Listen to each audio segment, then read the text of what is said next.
Vamos lá, meus amigos e minhas amigas. Nós estamos estudando a Lei de Responsabilidade Fiscal, a Lei Complementar número 101, de 4 de maio de 2000. Pessoal, esse estudo que nós estamos fazendo, esse estudo serve para qualquer concurso, Polícia Federal, tribunais, etc. Por quê? Porque nós estamos estudando a letra da lei.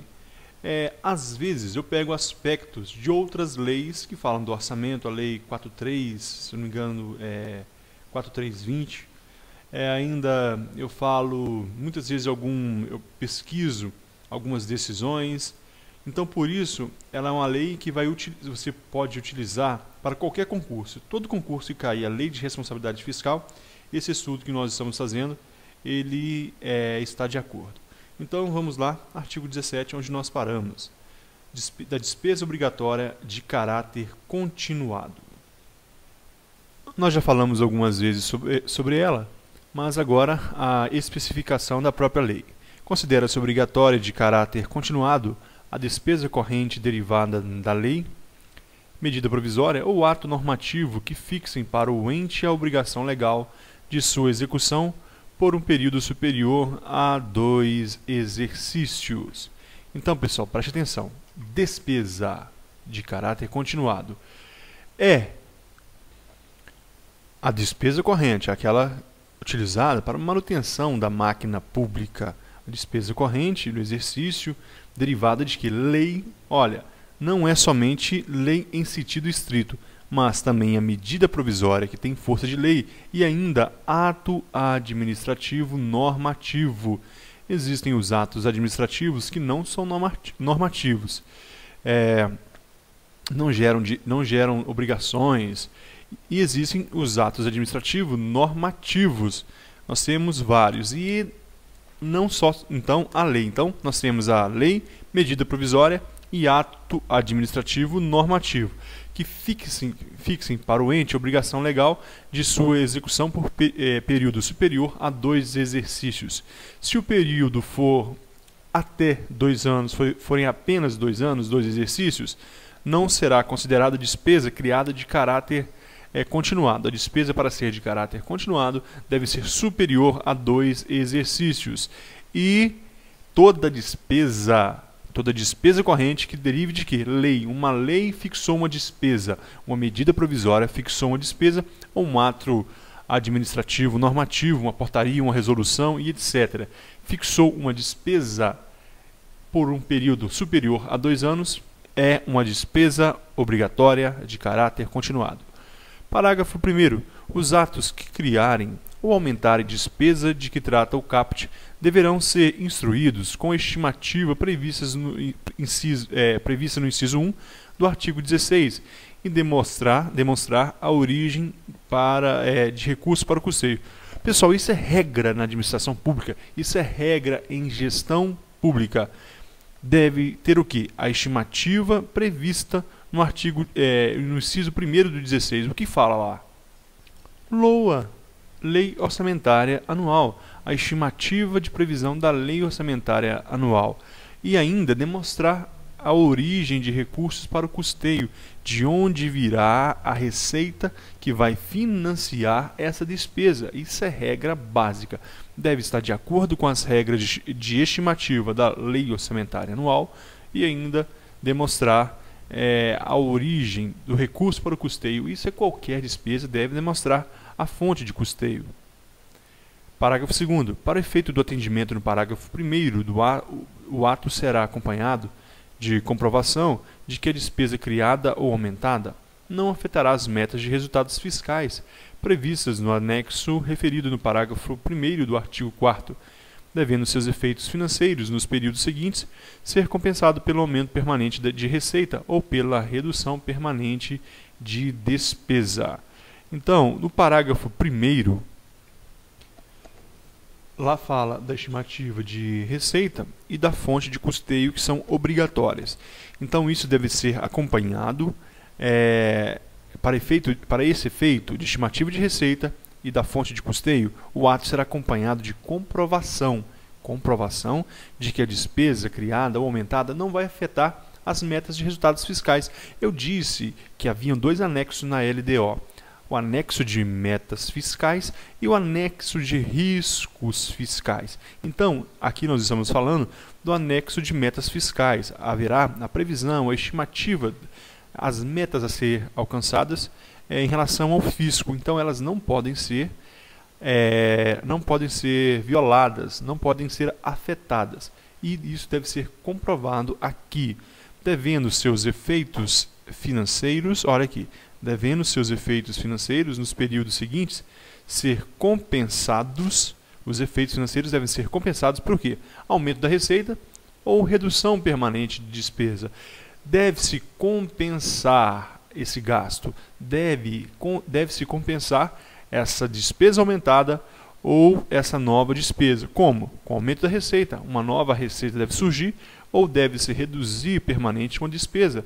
Deve-se reduzir permanentemente uma despesa para que se possa compensar. É a compensação da despesa que nós estamos falando. Parágrafo 3º. Para o efeito do parágrafo 2º, considera-se aumento permanente da receita o proveniente da elevação de alíquotas, ampliação da base de cálculo, majoração ou criação de tributos ou contribuição. Então, é ampla a maneira pelo qual o poder público pode aumentar a receita. Pode ser elevação das alíquotas, ampliação da base de cálculo, majoração, criação de tributos ou contribuição. O que é que o poder público mais gosta de fazer? Majoração de tributos ou da contribuição. Aumentar o valor dos impostos, aumentar o valor das taxas. Isso é o que o poder público mais gosta de fazer para aumentar essa arrecadação, essa receita que vai compensar, que pode compensar o aumento da despesa. Parágrafo 4º. A comprovação referida no parágrafo 2º, apresentada pelo proponente, conterá as premissas e metodologia de cálculo utilizadas, sem prejuízo do exame de compatibilidade da despesa com as demais normas do Plano Plurianual e da Lei de Diretrizes Orçamentárias. No parágrafo 2º, nós falamos do aumento permanente da receita. Então, para comprovar esse aumento permanente da receita, o Executivo não pode enganar os outros órgãos de fiscalização. Ele deverá apresentar qual as premissas e metodologias de cálculos utilizadas que comprovem esse aumento permanente da receita. Esse aumento deve como você usou esse cálculo, quais os métodos e como foi feita essa previsão, sem prejuízo do exame de compatibilidade de despesa com o Plano Plurianual e a LDO. Então, vai analisar ainda se esse aumento da receita que foi previsto e se essa base de cálculo está de acordo com o Plano Plurianual, que norteou a Lei de Diretrizes Orçamentárias, e essa que norteou o orçamento. Então, deve estar de acordo também. Parágrafo 5º. A despesa de que trata esse artigo não será executada antes da implementação das medidas referidas no parágrafo 2º, as quais integrarão o instrumento que a criar ou aumentar. Traduzindo este parágrafo 5º, a despesa de que trata esse artigo, a despesa de caráter continuado, aquela superior a 2 exercícios, a 2 anos, essa despesa não será executada antes da implementação do quê? Das medidas referidas no parágrafo 2º. Que medidas? Compensação da despesa. A despesa deve ser compensada. Como? Com o aumento da arrecadação ou com a diminuição de outras despesas. Então, essa despesa de caráter continuado que foi criada só poderá ser implementada após a compensação da receita. Se cair na prova dizendo que a compensação da receita poderá ser implementada após a implementação da despesa de caráter continuado, está errado. O parágrafo 5º está dizendo de que essa despesa só será executada, não será executada antes da implementação das medidas. A compensação vem primeiro, demonstra-se a compensação primeiro, para depois implementar a despesa de caráter continuado. Tranquilo? Então, vamos continuar. Parágrafo 6º. O disposto no parágrafo 1º não se aplica às despesas destinadas ao serviço da dívida, nem ao reajustamento da remuneração de pessoal, de que trata o inciso 10 do artigo 37 da Constituição Federal. Portanto, esse parágrafo 6º lá diz que os dispostos no parágrafo 1º, que é a obrigação da estimativa de receita e da fonte de custeio. A obrigatoriedade da estimativa de receita prevista na LOA e da fonte de custeio não se aplica às despesas destinadas ao serviço da dívida. Então, o serviço da dívida é obrigatório. O serviço obrigatório da dívida, então, não necessitará da fonte de custeio e nem também da previsão da estimativa de receita, nem o reajustamento da remuneração de pessoal, de que trata o inciso 10 do artigo 37 da Constituição. Lá fala que a remuneração do pessoal será feita todo ano na mesma data, por lei específica. Então haverá uma lei específica, e todo ano na mesma data haverá esse reajuste. Então, nesse caso, como já está previsto pela Constituição Federal, então haverá uma lei específica, é uma norma constitucional de eficácia limitada, precisa de uma lei para disciplinar isso a cada ano. Então será feita uma lei específica para este ato e não levará em conta então a estimativa de receita, nem a fonte de custeio, porque já existe a previsão constitucional. Artigo 7º. Considera-se aumento da despesa a prorrogação daquela criada por prazo determinado. Eu falei anteriormente sobre o aumento da despesa. Eu disse que os atos que aumentarem a despesa deverão ser etc, etc, etc. Então, isso é o aumento da despesa. E aqui no parágrafo 7º, vem dizer que considera-se aumento de despesa a prorrogação daquela criada por prazo determinado. Foi criado uma despesa, e essa despesa ela durará até uma certa data. Por exemplo, uma edificação, uma construção.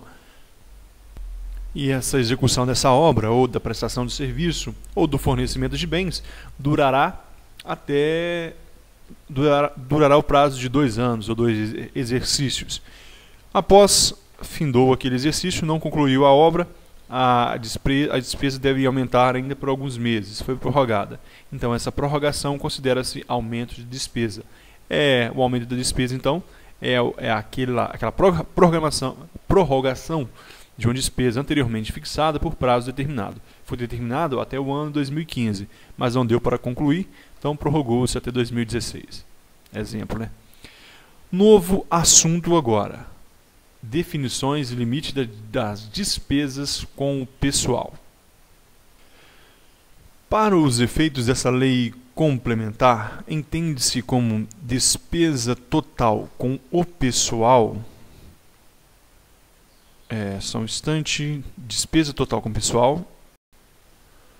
O somatório dos gastos do ente da federação com ativos, os inativos e os pensionistas relativos a mandatos eletivos, cargos, funções ou empregos, civis, militares e membros de poder, com quaisquer espécies remuneratórias, tais como vencimentos, vantagens fixas e variáveis, subsídios, proventos da aposentadoria, reformas, pensões, inclusive adicionais, gratificação, horas extras e vantagens pessoais de qualquer natureza, bem como os encargos sociais e contribuições recolhidas pelo ente às entidades de previdência. Pessoal, todo o dinheiro que é gasto com o pessoal faz parte da despesa total com o pessoal. Então, nessa despesa nós temos o quê? Vamos aqui citar uma por uma.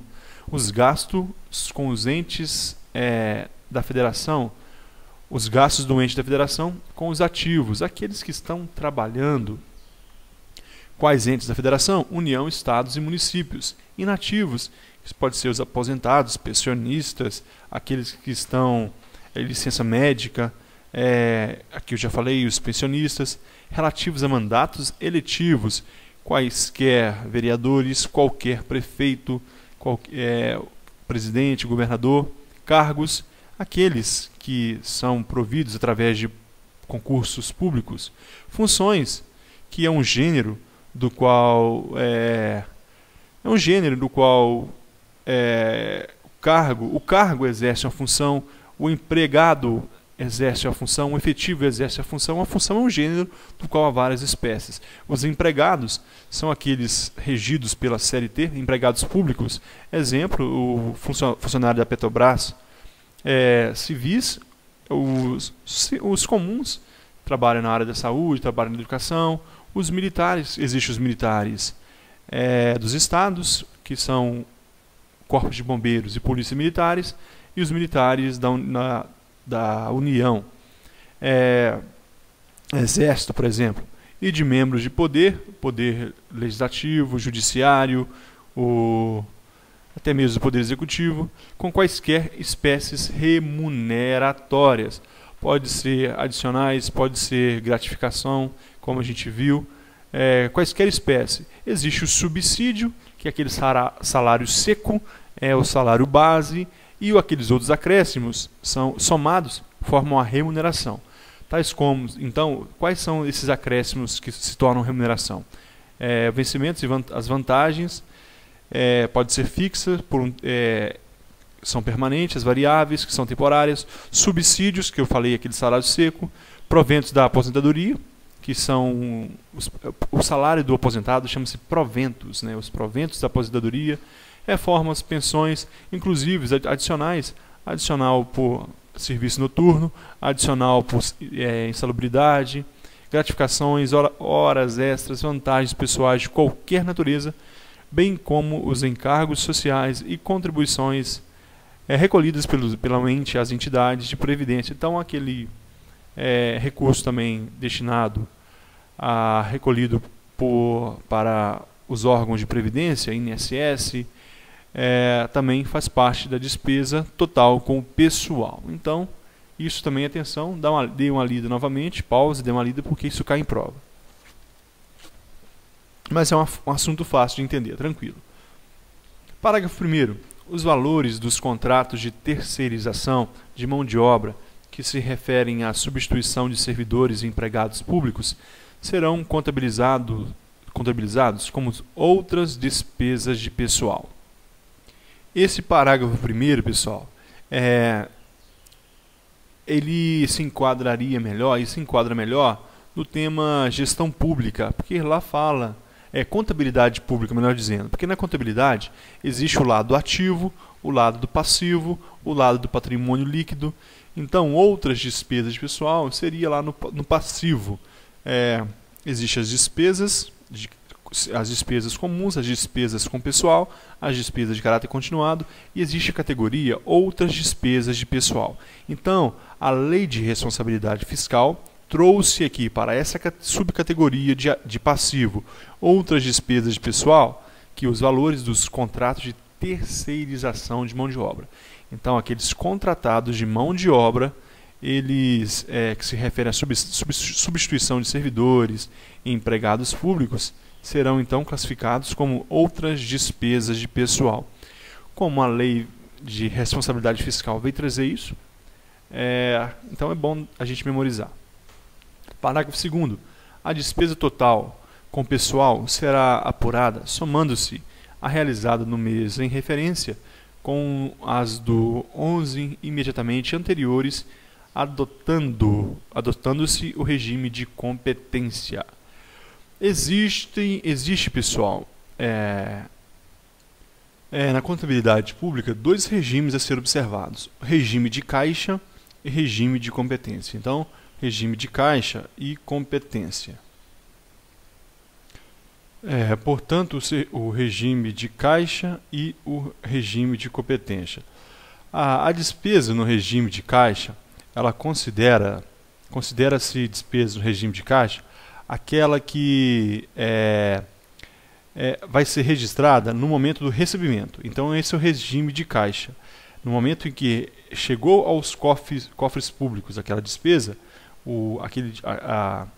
aquele pagamento, então, será considerado regime de caixa. Ficou meio confuso? Então vamos voltar. Imagine na contabilidade pública, então, a contabilidade geral. Um supermercado, ele reconhece na hora que aquele momento entra em seu caixa, aquele dinheiro entra no seu caixa, ele reconhece aquela receita. Então, é regime de caixa. Agora, no regime de competência, ele vai reconhecer aquela receita no momento em que alguém comprou aquilo ali, ainda que seja a prazo. Então, já tem ali uma nota promissória dizendo que aquela pessoa vai pagar. Então, se ele reconheceu aquilo ali, é regime de competência.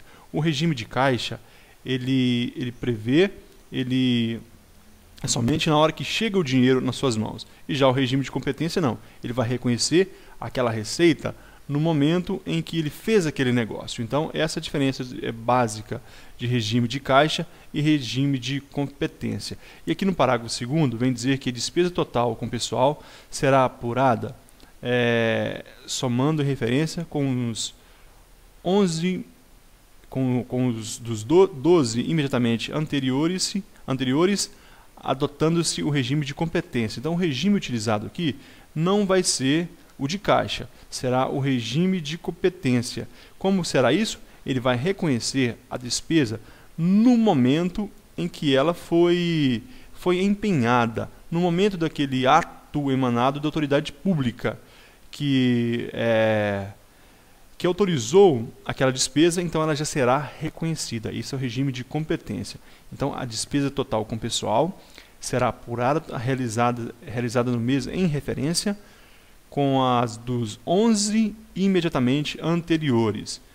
Nós falamos num vídeo anterior que são excluídas as duplicidades no caso da receita. Aqui não vem falar sobre isso. Aqui fala somente que a despesa total com o pessoal será apurada somando-se a realizada no mês em referência, mês de dezembro, sim, com os 11 meses anteriores. Aí sim vai ser adotada a despesa no regime de competência. No momento, então, não é no momento do pagamento, mas no momento em que reconhece aquela despesa.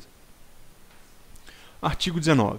Para os fins do disposto no caput do artigo 169 da Constituição, a despesa total com pessoal em cada período de apuração e em cada ente da federação não poderá exceder os percentuais da receita corrente líquida a ser discriminados. União 50%, Estados 60% e municípios 60%. Vocês podem perguntar, mas isso cai em prova? Não, isso despenca. Toda prova que cai lei de responsabilidade fiscal, cai algo desse item. Então, vamos ao caput do artigo 169 da Constituição. O artigo 169 da Constituição diz o seguinte: a despesa com pessoal ativo e inativo da União, dos Estados, do Distrito Federal e dos municípios não poderá exceder os limites estabelecidos em lei complementar. Portanto, é uma norma constitucional de eficácia contida, necessita de uma lei complementar para disciplinar, mas existe então um limite a ser observado. Então a despesa com pessoal ativo e inativo deve-se observar um limite em lei complementar. Mas observe o que continua dizendo esse artigo 19. Esse limite da lei complementar não pode ultrapassar em cada período de apuração, em cada ente da federação, não poderá exceder os percentuais da receita líquida. Então, União 50%. A União só pode gastar com pessoal até 50%. Até 50% da sua receita corrente líquida com o pessoal. Os estados só podem gastar com pagamento de pessoal até 60% da sua receita líquida, receita corrente líquida. E os municípios também 60% da sua receita líquida. Não pode gastar 60,1%, não pode gastar 61%, 62%. Até esse limite. Estados e municípios, 60%. União até 50%. E o limite ainda deve estar definido na lei complementar de cada ente, mas essa lei complementar não pode ultrapassar esses valores, 50%, 60% e 60% da receita corrente líquida. Parágrafo 1º. Na verificação do atendimento dos limites definidos nesse artigo, não serão computadas as despesas de indenização por demissão de servidores ou empregados relativas a incentivo à demissão voluntária e derivadas da aplicação do disposto no inciso 2 do parágrafo 6º do artigo 57 da Constituição Federal. Nós chegamos ao limite de 25 minutos aqui nesse vídeo. No próximo vídeo nós releremos esse artigo 19 e daremos continuidade. Muito obrigado e até a próxima.